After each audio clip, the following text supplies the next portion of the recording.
See, we must do the good. The desire to do good is the highest motive. Okay, it's good to have the motive of doing good, and is the highest motive power we have. If we know all the time that it is a privilege to help others, just remember that it is a privilege. It is, if I get the chance to help someone, means I'm blessed. When we do not get the opportunity to help others, means the blessing is less also. Do not stand on a high pedestal and take that 5 cents, le bhai 5 rupiah, that kind of thing. But be grateful that the poor man is there to receive it. So each time you give something and somebody takes it, you should feel grateful. Rather than thinking that they should be grateful to me. That's a usual tendency, but that should not be there. It is not the receiver that is blessed, but it is the giver. Be thankful that you are allowed to exercise your power of benevolence and mercy in the world and thus become pure and perfect. The chitta shuddhi and the chitta ekagrata will come. All good acts tend to make us pure and perfect. What can we do at best? That's what. Build a hospital, make roads, etc. We can organize a charity. We can do hundreds of things, whatever he has said. But one volcanic eruption may sweep away all our roads, hospitals, cities, everything that we build and the buildings. Let us give up all this foolish talk of doing good to the world.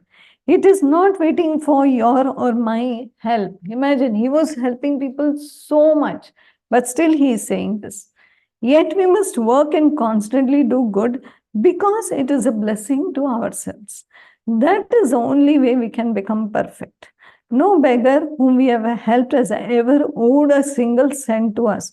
We owe everything to him because he has allowed us to exercise our charity on him. Now, this is something we never think of. We feel, kuch tha lena dena. Maybe that person, was, we give some money to somebody and then we feel maybe it was there, so I had to give that person. He had maybe taken or something. There is some kind of an exchange. But he's saying, if you have given, that one was not owing you anything. You got an opportunity to clear your sins or your nonsense and clean your chitta. It's very difficult to understand this part. No beggar, he's speaking of beggar also. No beggar whom we have helped. We owe everything to him because he has allowed us to exercise our charity on him. It is entirely wrong to think that we have done or can do good to the world or to think that we have helped such and such people. It is a foolish thought, and all foolish thoughts bring misery. We think that we have helped some man and expect him to thank us. But maybe he will not, and we will feel unhappy. See, this is a cycle of unnecessary things. Why should we expect anything in return for what we do? So these questions we need to underline. Be grateful to the man you help. Think of him as God. Is it not a great privilege to be allowed to worship God by helping our fellow men? Now see how he has changed the whole thing. So then helping others, charity, physically helping, whatever way you are helping others, becomes like a worship to God. Because who else are they other than God? That's what he's trying to say. If we were really unattached, we should escape all this pain of vain expectation and could cheerfully do good work in the world. Never will unhappiness or misery come through work done without attachment.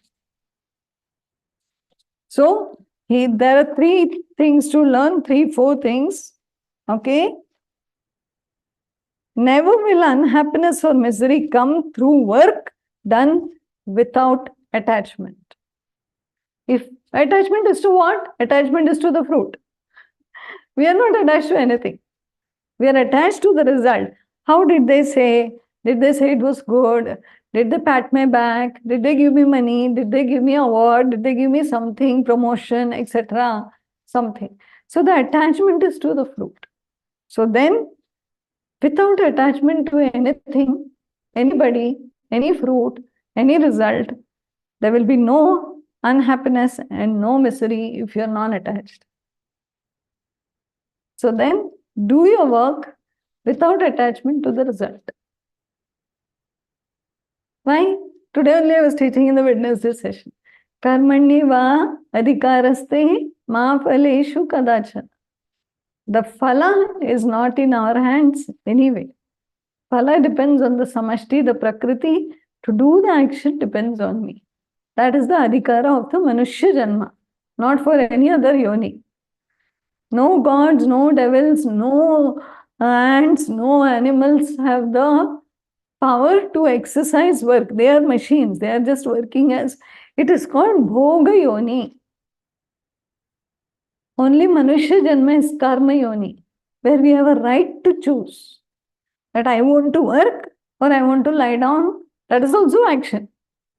Or I want to stand, or I want to sit, or I want to sleep, or I want to cook, or I want to eat. All this depends on our choices. And to do something or to not do something is both action. Both are, we feel it is inaction that I decided not to walk and I was sleeping on the sofa. But that also action. Sleeping on the sofa is also action. And going for the walk is also action. Based on that, result will come. So that is not only that, the past also, what we did, what we didn't do, it's all a culmination.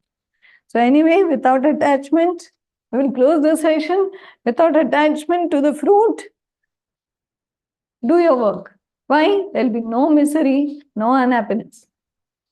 We can start slowly, slowly in small, small things. I know it is difficult, but we can surely do it.